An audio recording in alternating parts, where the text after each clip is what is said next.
Hello, hello, and welcome to Technology Today, powered by ohmtown.com. Today is February 25th, 2024. It's Season 1, Episode 1, our inaugural episode of Technology Today.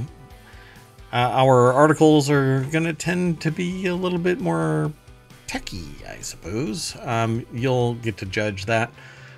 This will get copied over to YouTube. It'll get turned into a podcast eventually, but until then, we do the show live. We do it live!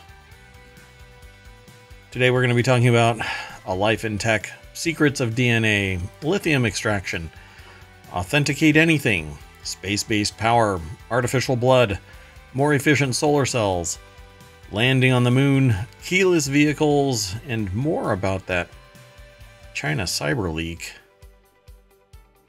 I don't have an intro for today's show, but we're all part of ohmTown, so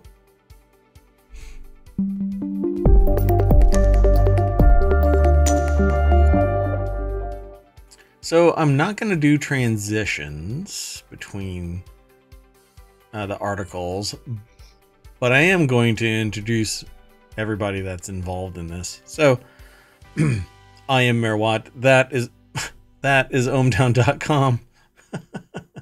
And the channel at ohmtown.com is Technology Today. And up there is the visualizer for the sentient AI. Hello. Hello, welcome to Technology Today, our first episode. Yay. So yeah, we're going to basically be talking about tech. It used to actually be called The Word in Tech. But I didn't, it wasn't going to be just a show about a particular singular thing each episode.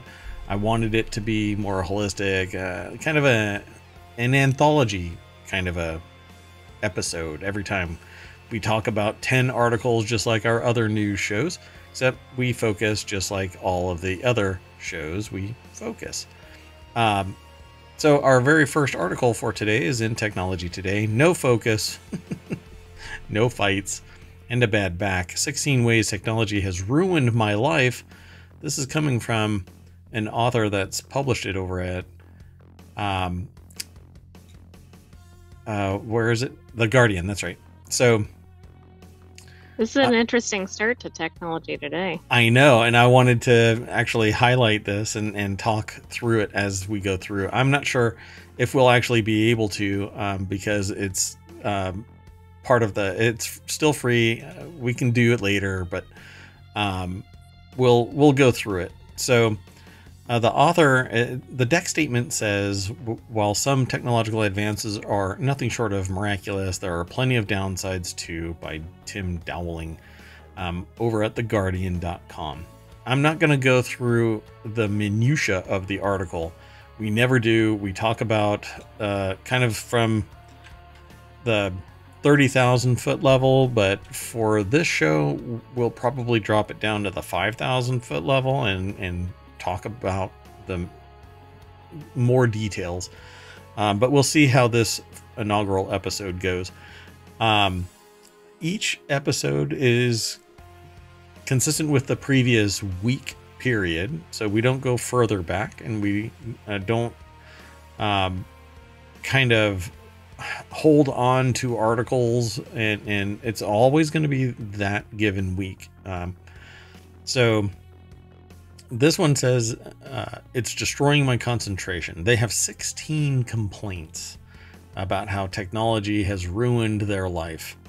It says it's destroying my concentration, and it's not just them. A 2022 survey conducted by the Center for Attention Studies found that 49% of adults believe that their attention span has shrunk, a consequence of all of the competing distractions available on their phones and computers. It says their every idle thought now occasions 20 minutes of half-assed research, dragging them down some online rabbit hole, even while besieged by pinging notifications heralding the arrival of an email or announcing the death of some elderly actor or something else going on. But basically, yeah. This is actually pretty consistent with research that I have not done as primary. I've actually looked it up in the past And yeah, because of the ability to um, endlessly, ceaselessly find new information, our concentration hops from one thing to another, and we don't multitask. So it's one of the reasons why I even built ohmTown, is to consolidate news into silos that I can manage, filter faster than the noise that I see everywhere else. And the disparate locations of all of this news would slow me down in acquiring this knowledge. So By I the understand. way, average human attention span is now 8.25 seconds. I'm sorry. I moved on. So it's destroying my posture. Yeah. But you know what? This one is easily fixed. You can get a sit stand desk. You can get a chair that has a quality back to it. What is I forgot the name of it. Like the nice chairs? No, not nice chairs, but getting everything set up so that you're actually sitting properly. Ergonomics. Ergonomics, right. So like you get a sit stand desk, you get an ergonomically adjustable chair. You use either a trackball. I prefer a trackball. It allows you to just rest your hand instead of constantly moving it around. And you get a split keyboard. You set the monitors at the right height. You know, these are all things that can actually fix your posture, but you have to have some willpower. They say I still have the posture of a question mark. They tried setting an alarm to remind them to leave the computer at intervals, but it kept waking them up. It's funny. So I don't know. This one is about self-control and getting the right seat. Like I hunch over too, but it's easy enough to just, work on your core, and it becomes, something that you don't actually have to work on because your muscles will just hold you up. Let's see. Life sometimes feel like an unending struggle to prove that they're not a robot. I guess this is so rare, automated, but it's also means resisting the temptation to click on one of those automated reply buttons in their email that says something like, okay, thanks. This is, I guess, some spiritual dilemma that they're in. Well, the other part is like the objection to the CAPTCHA process, which, depending on what you have to use, you may encounter that frequently. Yeah, I don't know. This doesn't really bother me because it doesn't happen that often, but okay. Rendered meetings inescapable. Yeah, but you also don't have to sit in traffic anywhere. For me, my quality of work-life balance has increased because I no longer have to spend 30 minutes walking to some other area of the enterprise or have to wait somewhere or go somewhere. I don't have to deal with it anymore. I can just pop on a Zoom meeting and I'm done. Yeah. No longer able to have arguments in pubs. All right. They can remember a time when it was considered ungentlemanly to check the factual accuracy of a statement made by a drinking. Oh, because then if the facts are wrong, I guess, yeah. Yeah, you would just end up going, oh, okay. Yeah. Hey, Z, how are you? Good to see you. Welcome to the show. Z said, but I really like pub arguments. Yeah, again, it's kind of like the posture thing. Fight the urge to grab your phone to verify, that somebody's saying something goofy. I recently had, I'm not going to throw the person under a bus. Anyway, I overheard something that two people were having a conversation, and I happened to be actually in the middle of it. And what they were talking about was completely wrong. I mean, it's just not factually right. Yeah, it's demonstrably false. And I said, you know what? I am not going to engage in this. And that's what you do. You have a good time in the pub, you get into an argument, but if you're not going to sit there, you don't have to be right in the demonstrable sense. If they're not going to listen to you, then just move on. Find something else to argue about. There's plenty of reason.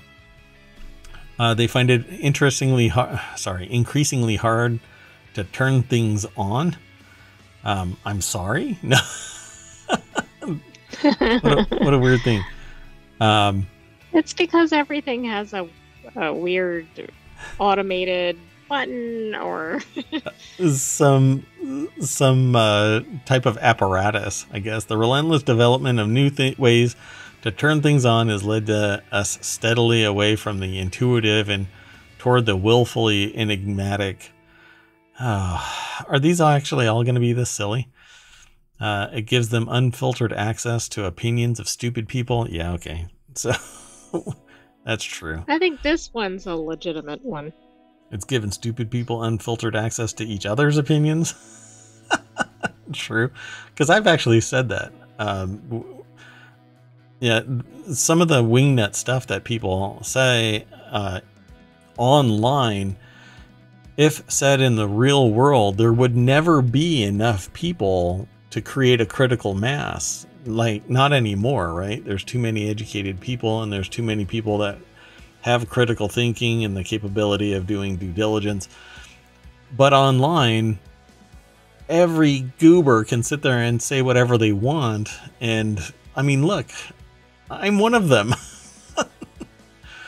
But the fact is, though, that now the vitriol and hate and misinformation, etc., it's able to congeal around a black hole of stupidity.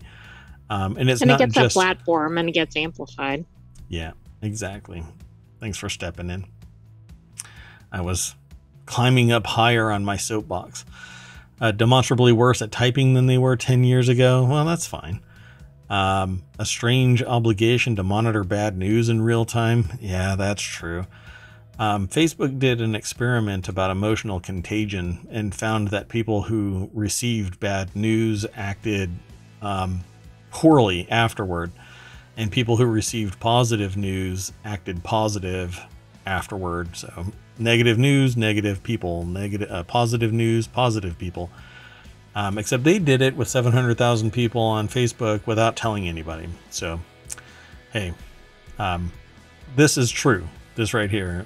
Obligation to monitor bad news in real time, because you're being fed bad news. It's the thing that keeps people coming back. Everybody loves a dumpster fire. Live in fear of being scammed. It's easy. Don't click on random shit. Facebook is so incredible. Z says, imagine that. And Facebook is so incredibly evil. Yeah, I don't even go there anymore. I haven't been on Facebook in, I can't even count, 6 years. I think I accidentally clicked the link and I started getting emails.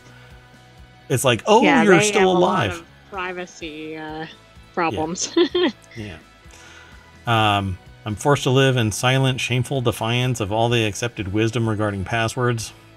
Well, then you're one of the ones that are, not if, but when, is created a requirement to go everywhere forewarned and forearmed. That's being street smart there, Bubba. They've consistently risen to the level of disorganization that any new technology allows. Z says the same. Deleted it like 8 years ago and never looked back. I haven't deleted it yet because I don't want anybody to take my name. And they're recycling profiles now. So, yeah. Limit yourself. Close your tabs. It's just like any hoarding exercise. If you touch it, make a decision if you want to keep it or close it. You close it, close it, close it, close it, close it. The world's knowledge is there. You can go back. It's okay. Step away from the tabs. Close the tabs. How often would you recommend doing this? Actively, all the time. If you have more than one tab open, you had better be checking those open those regularly positioned tabs. Like, don't sit there and go refresh, refresh, refresh, but still close them if you're not going to be using them for a couple of days. Because then if they're closed and you don't go back for 6 months, guess what? You didn't put something in your Amazon shopping cart, or you didn't do this or that, or waste time. You moved on to something else. It's not important. Same thing goes for everything out in the real world too. If you have a box of crap sitting somewhere in an extra room and you haven't seen it for a decade, throw it en masse away. Don't even open it. Just there's nothing in there that's important enough for you to keep. And if you want to be extra safe, you just go right through it. You know, just be deliberate. You can do it out there, folks. You can throw away garbage and not one day have an associate of mine show up and they're going, oh, they were crushed by garbage that they didn't throw out. Anyway, as much as they resent technology, they're helpless without it. Yeah, we all are. We're all part of society. It's tough to step away. I know people that are trying to do that actively right now, but you know what? They're going to end up, you know, turning on the TV, turning on the computer, using their cell phone. Everybody, I mean, it's a way of staying in communication with society. And the rest of the world is also helpless without it. Yep. And soon a giant solar flare is going to destroy all of this electronic stuff, and we are going to be back to sticks. Anyway, a no tech special from Tim Dowling. Okay, I threw that into the chat, so I hope you got it. Let's go on to the next article. This one is in Technology Today. Genomic Time Machine, or Genomic Time Machine, reveals secrets of human DNA. The human genome, a complex mosaic of genetic data essential for life, has proven to be a treasure trove of strange features. And 23 and Everyone Knows Me has facilitated the disclosure of a lot of that data. Too soon. That is true. It is too soon. Yeah, if you haven't heard, basically 23andMe decided that they were going to commit business seppuku and be breached, then deny it, then minimize it, then say it wasn't anything, even if it was anything, and then go, get over it, and then just go dark. And now their stock went from $150 a share to like, what is it? $2? I don't know. I can check. I don't know. So I guess this is École Polytechnique Fédérale de Lausanne. It's 57 cents. Wait, it's 57 cents now? Yeah, it might get delisted. It was like $2 maybe 3 days ago. Wow. Wow. Precipitous at best. Wow. All right. And what's really bad about it is I really wanted to get my entire genome sequenced because I wanted to do data mining on it. And I dodged a bullet, basically. Well, this article here is over at SciTech Daily. I already said where it's from, but the human genome, a complex mosaic of genetic data essential for life, is proven to be a treasure trove of strange features. Among them are segments of DNA that can jump around and move within the genome, known as transposable elements. Not so much jump around and move within the genome, but actually they are replicated in different places.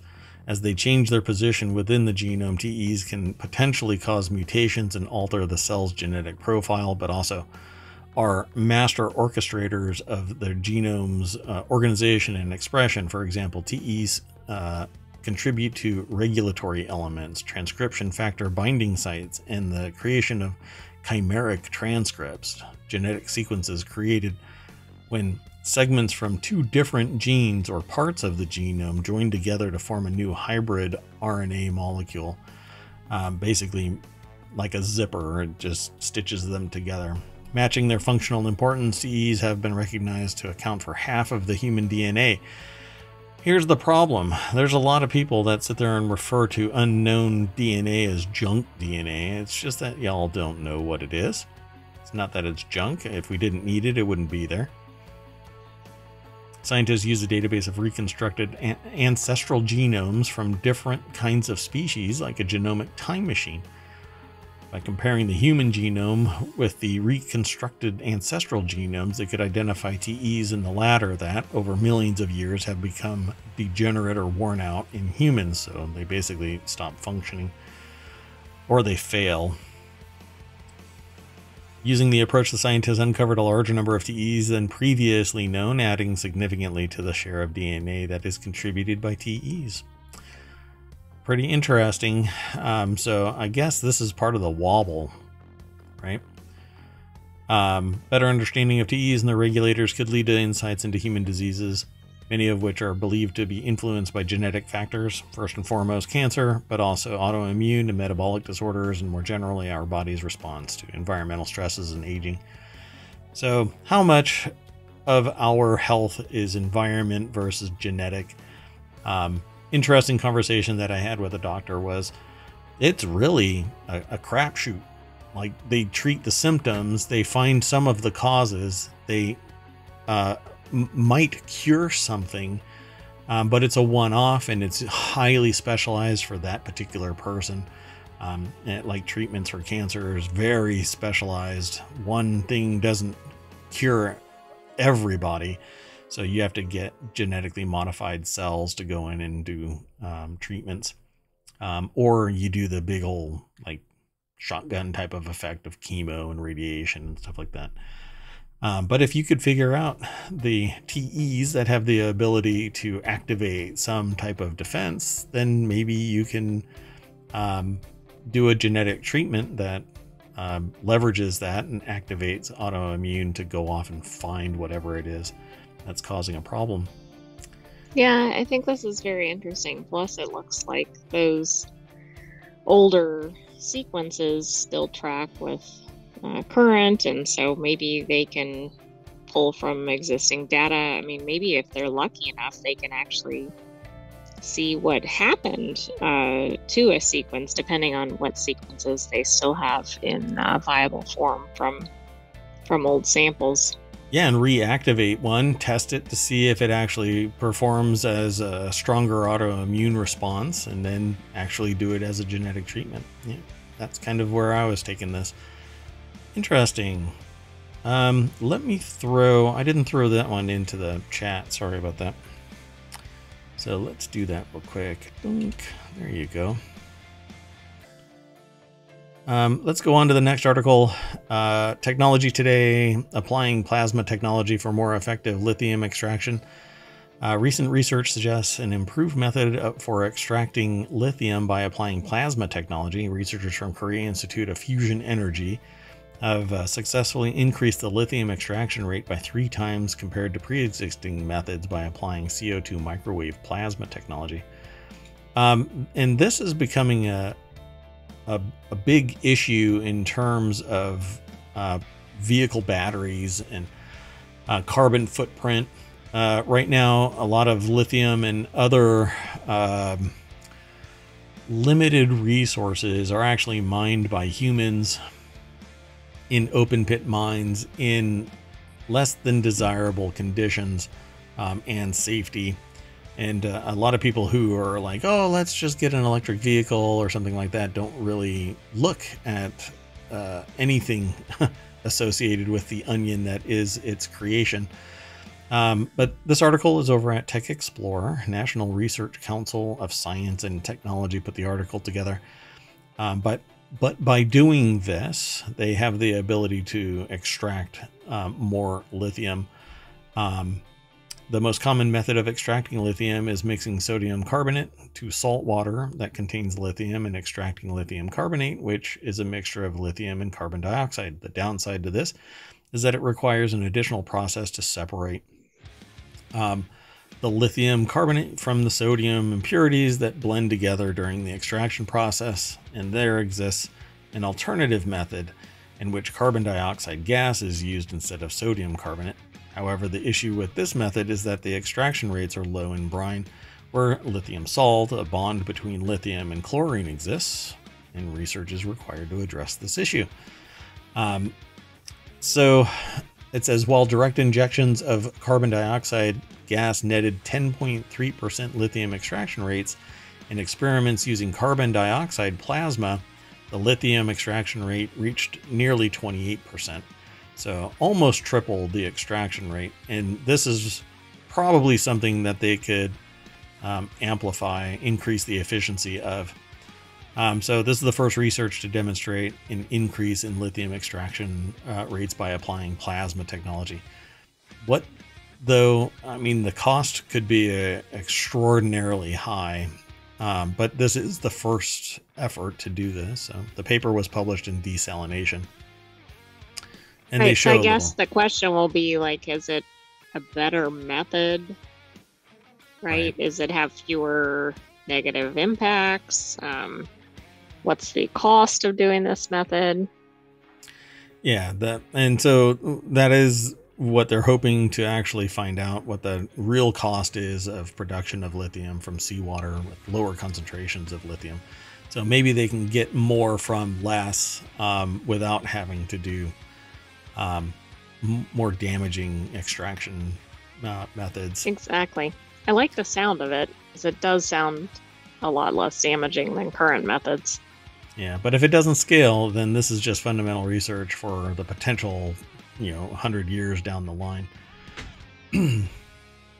Let me throw that into the chat as well. Maybe see if I can throw the article into chat first and then start talking about it. How about that? Well, that would be boring. Yeah, really. You always want to chase your tail. Catching it is bad. So the next article is over on Tech Explorer. This tiny tamper-proof ID tag can authenticate almost anything. This is from the Massachusetts Institute of Technology. Pardon me one second. So this is over at Tech Explorer, and it doesn't look like we have an author other than MIT. Yeah, that's all it is, MIT. The tiny tag, which offers improved security over RFIDs, uses terahertz waves, which are smaller and travel much faster than radio waves and a shorter distance. Attenuation will keep them from going too far, unless amplitude is turned up really high, a lot of power given to it. But this terahertz tag shared a major security vulnerability with traditional RFIDs. A counterfeiter could peel the tag off a genuine item and reattach it to a fake, and the authentication system would be none the wiser. The researchers have now surmounted this technology, or this security vulnerability, by leveraging terahertz waves to develop an anti-tampering tag that still offers the benefits of being tiny, cheap, and secure. They mix microscopic metal particles into the glue that sticks the tag to an object, and then use terahertz waves to detect the unique pattern those particles form on the item's surface, akin to a fingerprint. Oh, wow. So I don't know if you...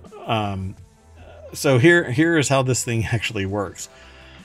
Inside the glue are particles that cause a terahertz frequency to scatter back to the detector in a unique pattern similar to a fingerprint, so that if anybody pulls that tag off and puts a different tag on, the particles will be in a different order and thus invalidate the tag. This is very interesting. That's actually really interesting, because it's cheap and easy.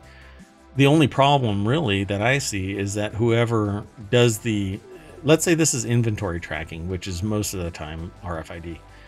So you put a tag on there, and if you fail to scan that backscatter signal, which identifies that tag, that device, basically you don't do your job, then anybody could come along and replace the tag, and everything would be none the wiser.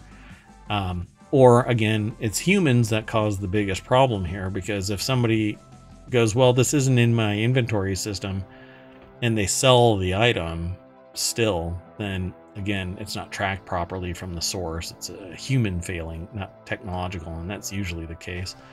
So these metal particles are essentially like mirrors for terahertz waves. If I spread a bunch of mirror pieces onto a surface and then shine a light on that, depending on the size, orientation, location of the mirrors, you get a different reflected pattern. But if you peel the chip off and reattach it, you destroy that pattern. That's basically what I was saying. So it's pretty cool. Yeah, that actually is one of the simplest forms. The only problem, again, that now thinking a little bit more about it, is if it is an edge piece, depending on the fidelity of the scan, if there is an edge particle and it falls off, breaks off, or any wear and tear on that tag causes the identifying arrangement to fail, you have to do some due diligence to verify that that device is legit, or whatever the product is, or whatever. That tag has to be re-evaluated for authenticity, because the backscatter identifier, the fingerprint would be different, but it's still legit. It's just that Right, it but failed. nobody would know it's legit. Right. But I still think overall this will be of benefit, right? There's still going to be some problems with it. Yeah, it minimizes the basically the pain and suffering with RFID tags, because now you don't have to really question them as much as previously. Well, think of things like counterfeiting. I mean, this could go a long way depending on if you have a legitimate operation, right? Right. Because you could match something that's not at the right quality level, but if it's actually at the source, right, you could match it, and then anything else wouldn't necessarily have that. Yeah, I mean, if there's an insider threat, they could rescan the tampered tag and say that it's legit. Where there's a will, there's a way. And I say it all the time. You build a better mousetrap and smarter mice show up. Come and steal my cheese. Okay, so we're, just 4 articles into Technology Today.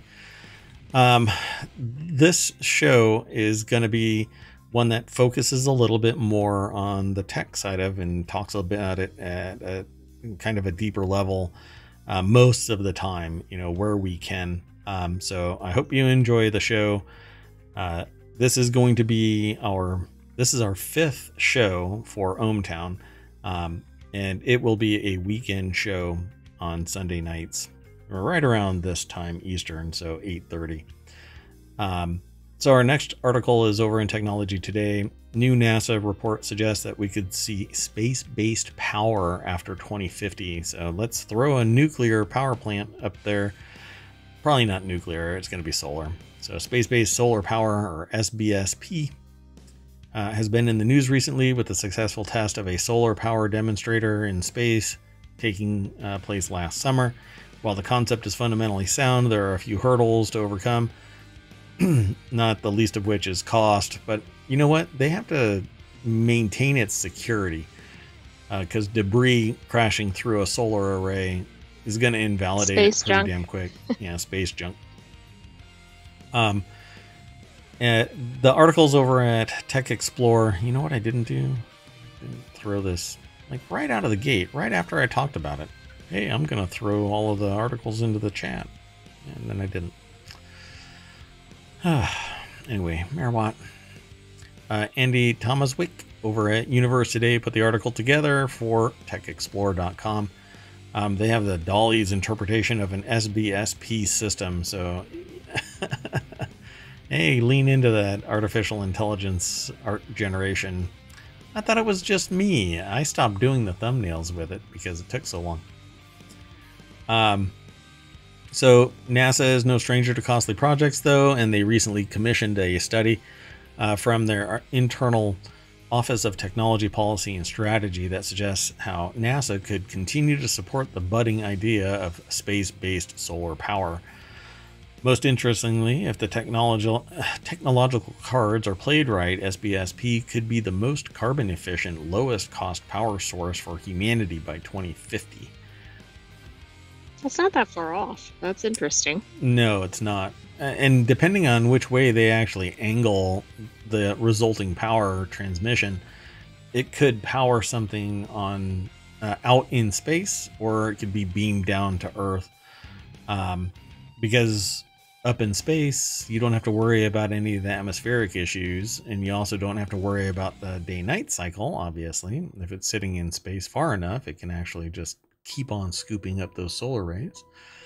And then turn it into microwave energy and beam it down to a receiving station, convert it back into energy, a different kind of energy. It's never it's never created. It just changes form, and through inefficiency gets turned into things like heat. So to be clear, there are a lot of hurdles to overcome to get to that point. But first, let's start with the report looked at. Its primary concern was twofold: how expensive the electricity from a power satellite is, and how high its life cycle carbon emissions are, and including those introduced to the atmosphere to get it into space in the first place. And that's where a huge ton of carbon is created, unless we figure out how to do well, we're never gonna. I mean, it's gonna be a long time off before we start using something other than carbon generating power supplies, power systems, rockets. I mean, we have to use rockets to get off the planet. So this is all kind of dreamy about beaming energy from space down. But you got to get these things. It looks a little bit like War of the Worlds to me. Oh yeah, that's exactly what we want. Hey, some alien's gonna fly by and go, those look like, you know what? We should just drop our aliens down there. So the 2 data points were analyzed for 2 different systems, one modular one called SPS Alpha Mark III, suggested by prolific inventor John Mankins, which is a little more theoretical, and another group of Japanese researchers called the tethered SPS, which uses a more traditional design. In most of the calculations the report provides, the SPS Alpha Mark III outperforms the more conventional system, but come on, it says it's a little more theoretical. That theoretical, when actual physics are applied, could invalidate those outperformance numbers. I don't know. So, pardon me. The whole article basically is about space-based solar power, and there's several videos that are in here. I think that this is probably one of these articles that need a little bit more time than we can commit. Pardon me one. Yeah, I mean, this is probably 2050 is pretty aggressive for something that they don't have a working model on. I mean, it's all theory, you know?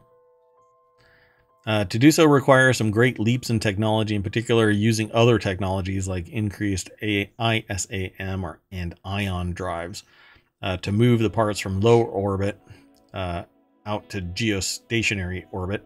Ion drives don't have that much thrust potential, so it would take a considerable amount of time to move them from low orbit to geostationary.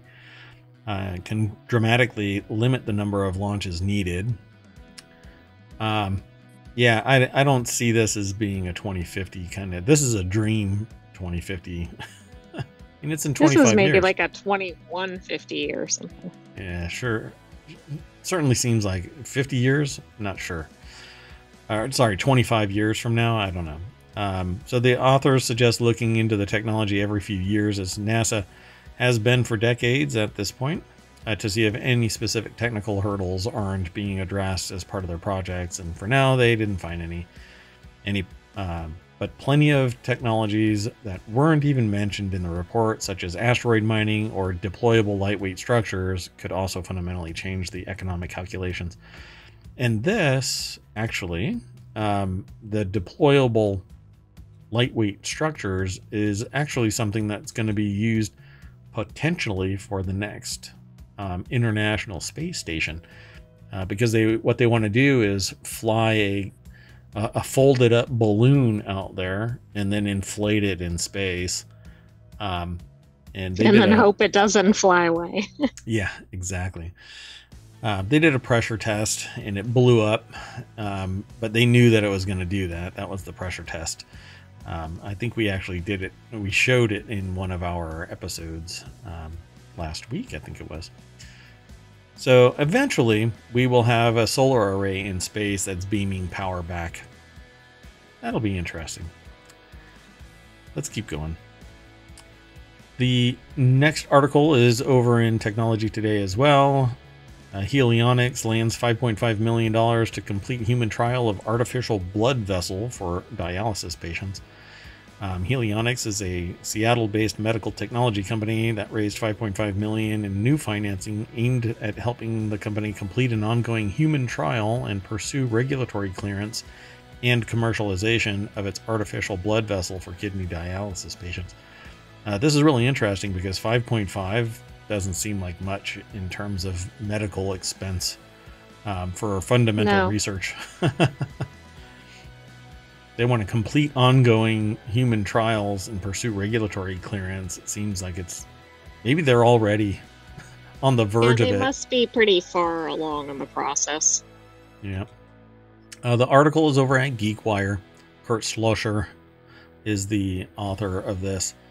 And that's what it looks like. Helionics Stargraft vascular graft acts as an artificial blood vessel for dialysis patients.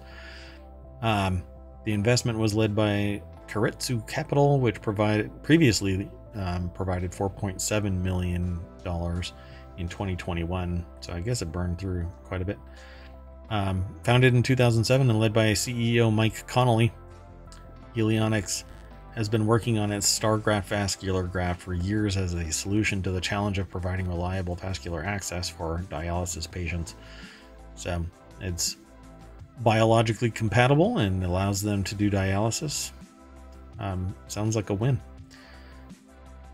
It's going to be expensive as all get out, because it says, according to Helionics, more than 550,000 people in the U.S. suffer from kidney failure and require frequent dialysis to filter waste from their blood.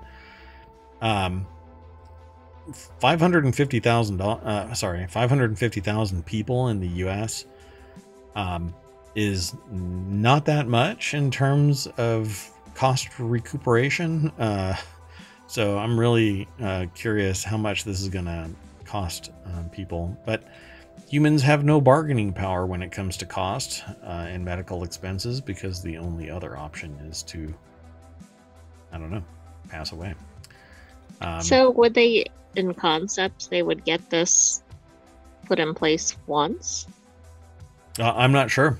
It says in administering multiple ones. In administering the treatment, physicians often use a vascular graft to maintain access to the bloodstream, but current grafts often fail due to blockages, also known as vascular occlusion or infection. So if this can maintain itself without getting any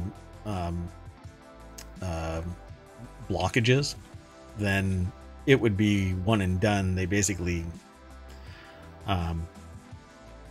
cap it between dialysis treatments. But yeah, that it seems like it's pretty robust. And if it doesn't have the same biological failings, then maybe it would be, you just put it in place, and whenever you need to do dialysis, there it is. Seems like a neat idea. But again, it's all about cost and manufacturing. And again, I think it's going to be really expensive. 550,000 people aren't that much. Let's keep going. The next article is over in Technology Today as well. Not all of these are going to be from Technology Today, but they tend to be, because that's what the show is focusing on. Physicists develop new, significantly more efficient solar cell. I actually had a conversation with somebody that's doing research right now in this, and was arguing with me about the efficiency of solar cells. I knew about this. Physicists at Paderborn University have used complex computer simulations to create a novel solar cell design that boasts substantially higher efficiency than existing options. I am not sure what's going on, but Paderborn University is where this is housed, and SciTech Daily is the source. And they've got a little, I don't know if this is an actual device, but physicists at Paderborn University have enhanced solar cell efficiency significantly using tetracene, an organic material based on complex computer simulations. They discovered that defects at the tetrazine silicon interface boost energy transfer, promising a new solar cell design that drastically improved performance. It's interesting. They say that defects at that interface where the two meet increased energy transfer. You'd think that a flaw wouldn't. It would hinder it, but apparently that's not what happens. I always love seeing these because these kind of things seem so reductive, and it's like a science fair project, but it can change. Exactly, but at a much higher level. It just seems it can change humanity, and it's been reduced to a science fair poster. Yeah. So let's see. What do they say here? They've used a complex simulation to create a novel solar cell design that boasts substantially higher efficiency than existing options. The enhancement in performance is attributed to a slender coating of an organic compound named tetrazine, and the results have been published in the renowned journal. Wow, we normally just see that it's been published in a journal. Oh, gotcha. Yeah. So, decisive breakthrough for rapid energy transfer. The excitation transfer of tetrazine into silicon is being investigated by Schmidt's team using complex computer simulations at the Paderborn Center for Parallel Computing, the university's high-performance computing center. A decisive breakthrough has now been achieved in a joint study with Marvin Krenz and Professor Dr. Hugh Gerstmann. Both also from Paderborn University. The scientists have shown that special defects in the form of unsaturated chemical bonds at the interface between the tetrazine film and the solar cell dramatically accelerate the exciton transfer. So, such defects occur during the desorption of hydrogen and cause electronic interface states with fluctuating energy. These fluctuations transport the electronic excitations from the tetrazine into the silicon like a lift. I guess they just kind of flick it out into the silicon. Such defects in the solar cells are actually associated with energy losses. This makes the results of the trio of physicists all the more astonishing. In the case of, see, that's what I thought. Such defects in solar cells are actually associated with energy losses. That's why this really stymied me, because this is saying that it accelerated. It's counterintuitive. Yeah. So in the case of the silicon tetrazine interface, the defects are essential for rapid energy transfer, and the results of our computer simulation are truly surprising. They also provide precise indications for the design of a new type of solar cell with significantly increased efficiency. So I guess it can just kick off this energy at a faster rate because of these little flaws. Interesting. It is odd.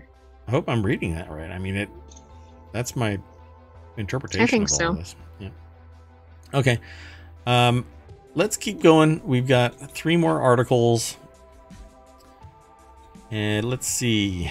The next article is over in Reality Hacker. U.S. spacecraft lands on the moon for the first time in over 50 years and then goes to sleep. Yeah, it just kind of fell over and said, I'm really tired. It was worn out. Yeah, I can't even. NASA and the company Intuitive Machines has made a historic landing on the moon. The first ever landing there by a commercial entity, except for the alien entities that have been steering it around. Well, the aliens could have tipped it over. There you go. I think, but all of them seem to be just falling over, on all of everywhere they go, they just can flop over. Georgina Torbet put the article together for digitaltrends.com. U.S. company Intuitive Machines has made historic landing on the moon today. This is February 22nd. Intuitive Machines Odysseus lander launched earlier this month, touched down on the moon's surface at 6:23 p.m. Most of its experiments, by the way, are apparently working. I don't know what all this is going to end up talking about, but they're basically talking about it landing on the 8th day of a 250,000 mile. On the 8th day? Is that it's on the 8th day? Yeah, on the 8th day of the 250,000-mile voyage, a voyage along the Great Cosmic Bridge from the launch pad at Kennedy Space Center to, my God, just say what you're trying to say. Anyway, the Intuitive Machines lander actually landed on the moon, but its laser rangefinder is what saved it when the other systems weren't activated because they didn't flip a switch properly. So when it did land, it was a surprise. It basically should have crashed, except for a last-ditch effort, last-second activation of laser rangefinders. And so it plopped down, but then it fell over. And most of the instrumentation is actually in a position where it can still perform its function, and its solar array is uncovered for the most part, and it's receiving enough charge that it can do its work. They say here, a new adventure in science innovation and American leadership in space. All of that aced the landing of a lifetime, but that's not actually. Well, they thought it did when they originally reported it. Yep. And since this is a weekly show, I think this is probably published shortly after the landing. Yeah. There were 12 experiments. 6 are from NASA. 6 are from private companies. It says the mission is expected to last for around a week and will collect, there's another typo, data from the lunar South Pole. So we'll see how this actually exits, because I haven't read how they're going to obtain the scientific results. Are they going to get the samples, or is it just going to do its experimentation and send the data? And those biological samples that are going to eventually contaminate the moon going to sit there in perpetuity? I don't know. Interesting, right? Let's keep going. We have 2 more articles.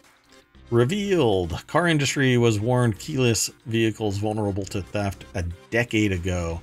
I could have told them that because researchers were doing this kind of research back then.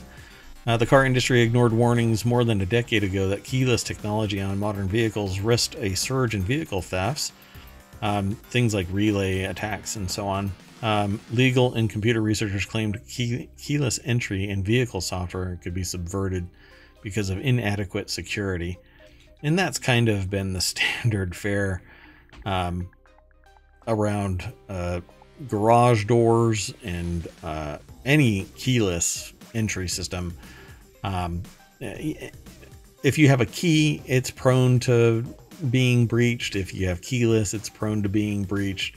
The difference is you have to have technical sophistication to do a relay attack to unlock somebody's car, and your car has to be outside. Yeah, but don't you think this report is going to be very damaging to brands that have a significant theft problem like Kia and Hyundai? Oh, wow. You just dropped both of those out there, didn't you? Yeah. Because the industry knows, but there isn't regulation about security. It just hasn't mattered. It's always been something that's bolted on. Experts alerted Motor Trade to security risks of smart key systems, which have now fueled the highest level of car thefts for a decade. Hey, Choppa. Welcome to the show. This article is over at theguardian.com, and John Ungood Thomas is the author. We'll end up doing this. Anyway, so an increase in vehicle crime with keyless entries has contributed to a record price for car insurance, and some drivers now facing quotes of £2,000 a year or more to insure their car. This obviously has a UK-based angle on its verbiage, but you've been lurking for a while. Oh, well, thank you very much for hanging out. Appreciate it. The article is no surprise.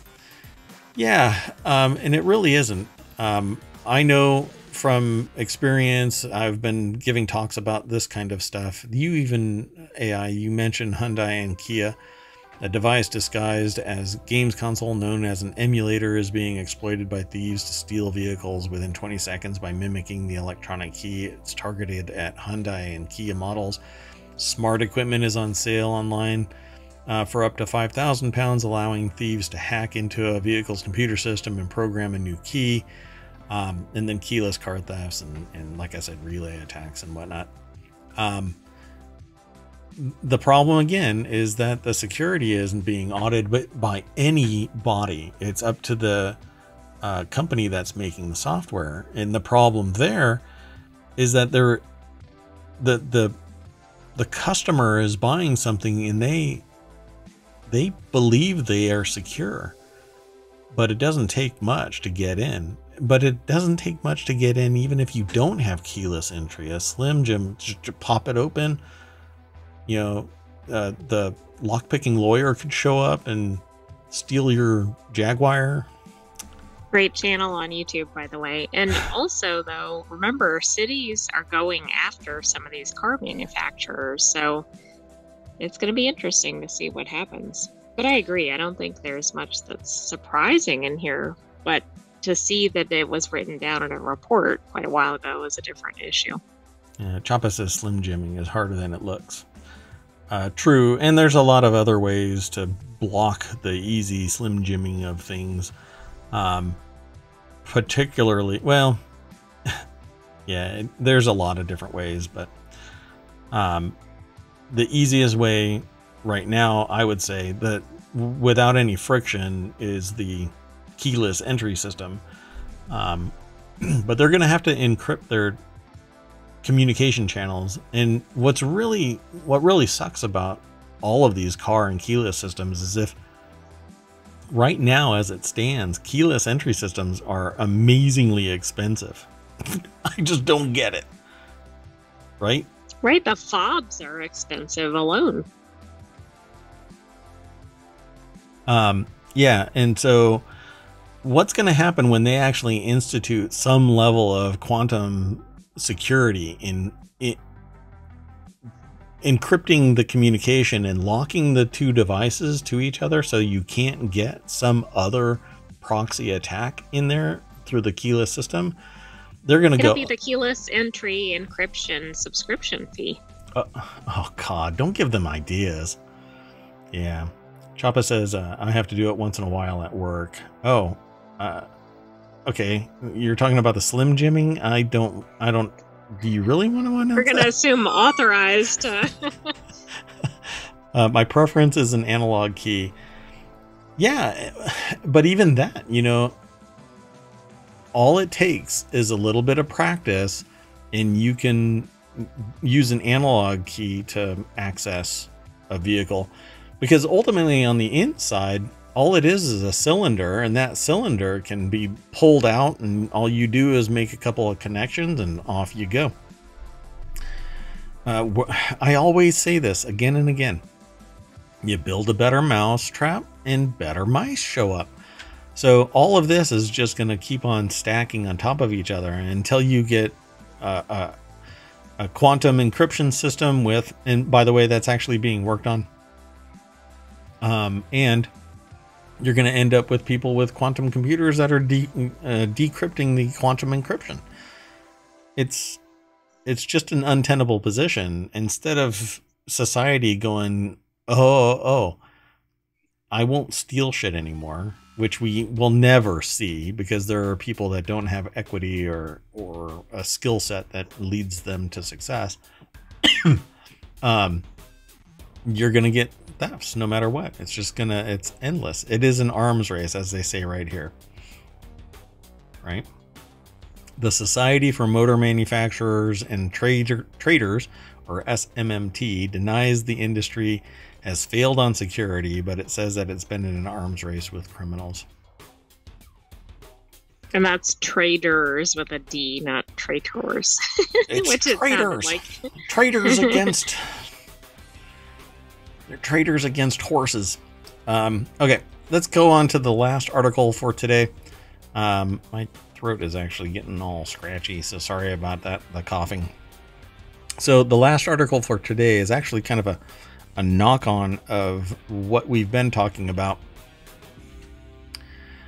which is China's massive cyber leak, which showed a whole bunch of firms, cybersecurity agencies. One second. Yeah, so I think this is a follow-on article to some others we've seen in ohmTown. They've been discussing that the leak happened. Yeah, so the massive data leak from a Chinese cybersecurity firm has offered a rare glimpse into the inner workings of Beijing-linked hackers. What ultimately happened was some data slides and documents that showed that the CCP, the Chinese Communist Party, and the Chinese government actually are endorsing companies to go out and hack, giving them agency and free reign. And apparently even compensating them with bounties. Data from cybersecurity firm iSoon offers a rare glimpse into the inner workings of China's hacking program. And let me do this again. I didn't log into the account, so. Analysts say the leak is a treasure trove of intel into the day-to-day operations of Chinese hacking program, which the FBI says is the biggest of any country. The company iSoon has yet to confirm the leak is genuine and has not responded to a request for comment. Yeah, they're going to do that. Yeah, we were breached. The worst possible thing for a cybersecurity firm to announce is that they've been breached. You want all credibility to be lost, that's what you do. So who got attacked or who got hacked? Everyday workers at iSoon were targeting big fish, government agencies of China's neighbors, including in Kyrgyzstan, Thailand, Cambodia, Mongolia, Vietnam, and had websites or email servers compromised, the leak revealed.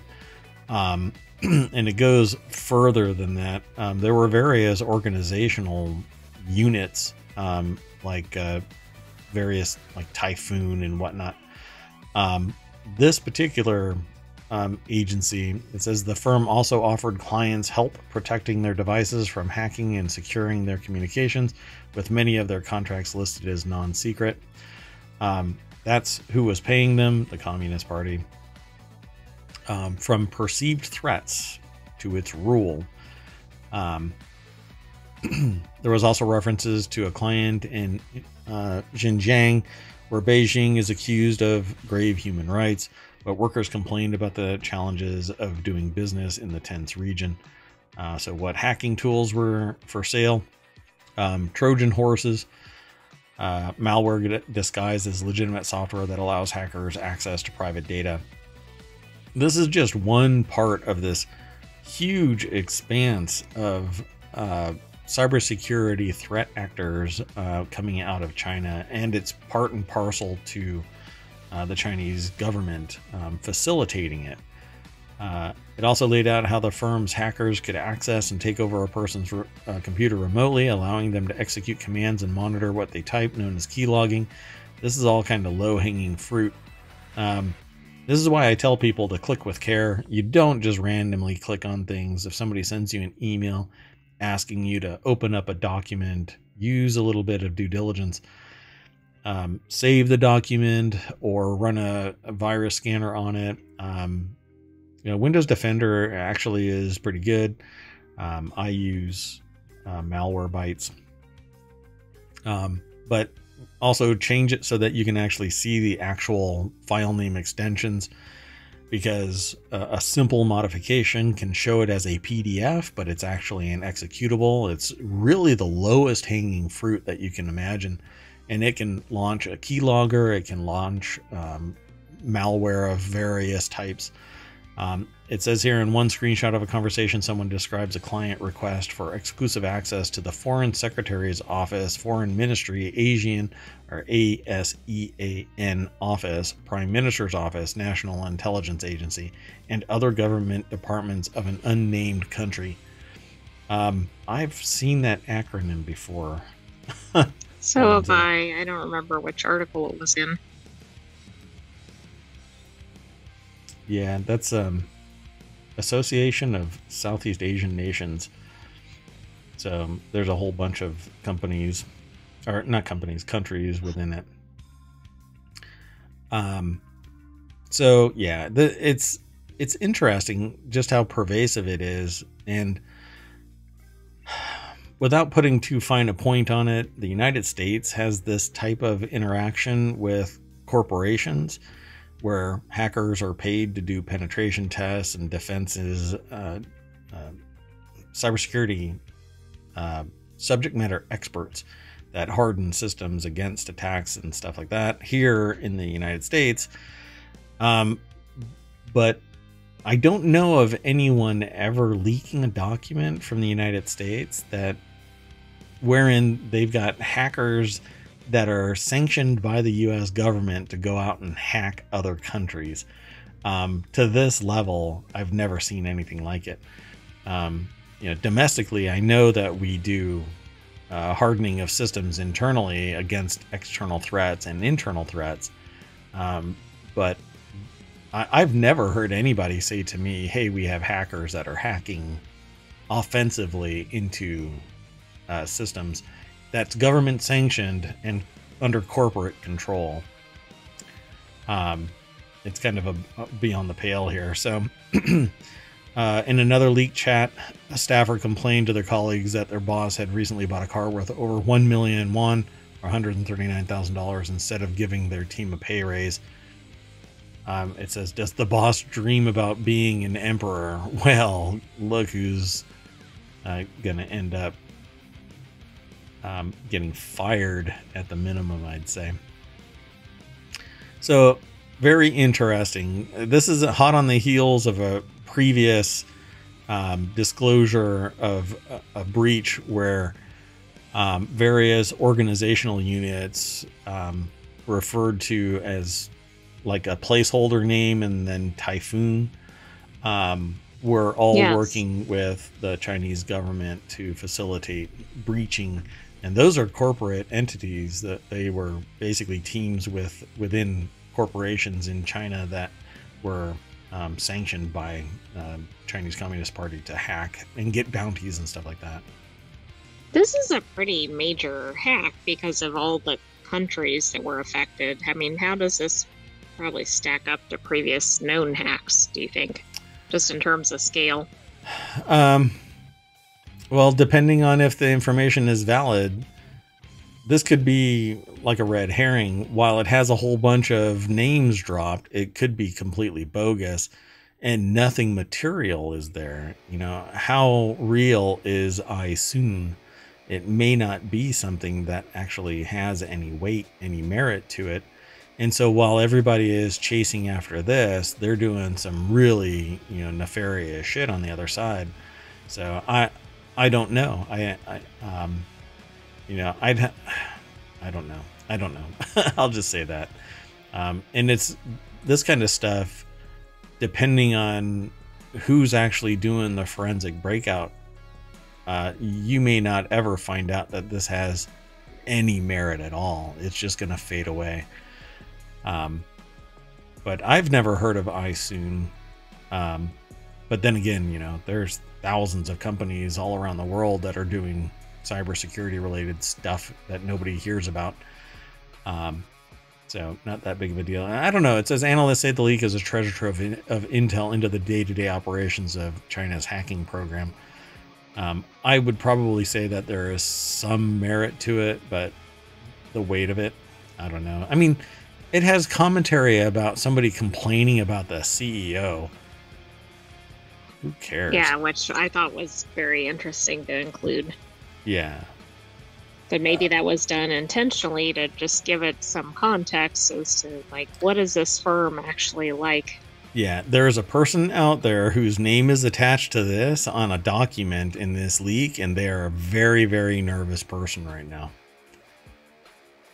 Because they know that they made that statement. The bosses know that they made that statement. This is one of those kind of statements that you make publicly. If you're trying to convert somebody, you know what? They might be in China right now and they're booking a flight to get the hell out of there because they're going to go turn state's evidence somewhere. Well, country's evidence, become an asset somewhere else. Interesting though, I mean, you're right.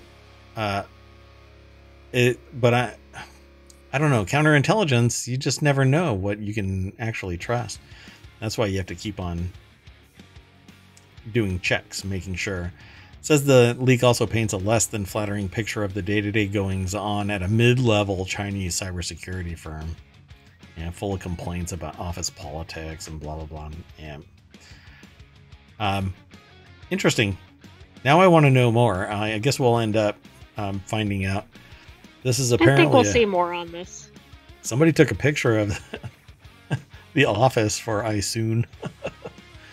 Yeah, it looks like at nighttime, which is interesting. Like, are they running by, snap and keep going? Yeah.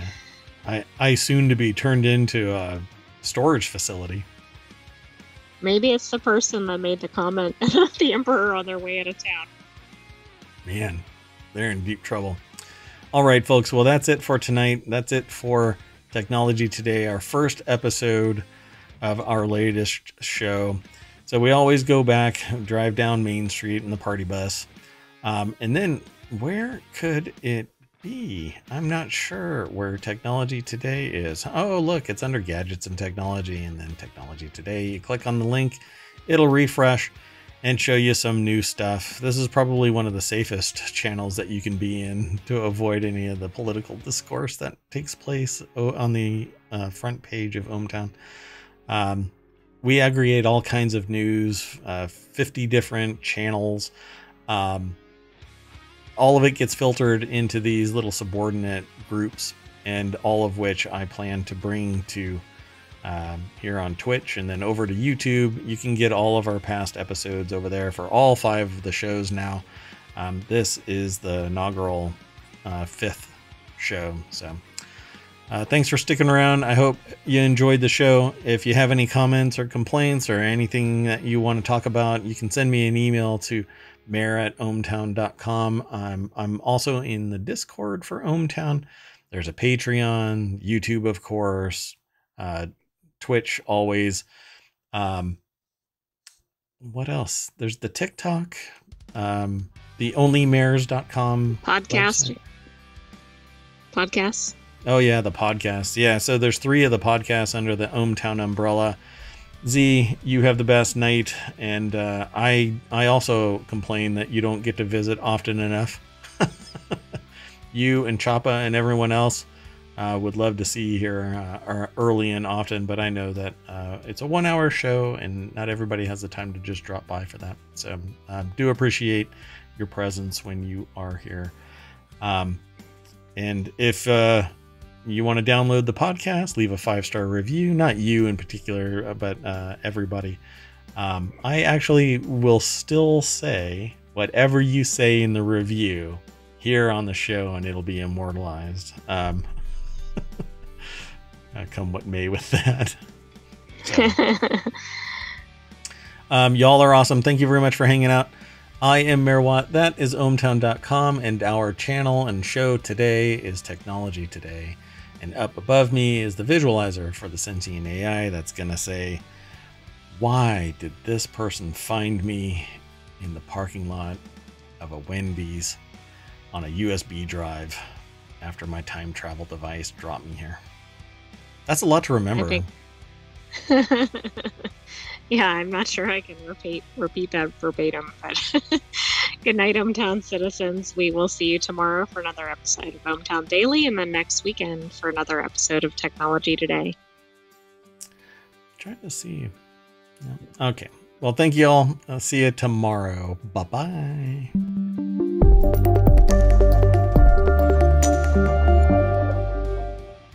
I'm outie.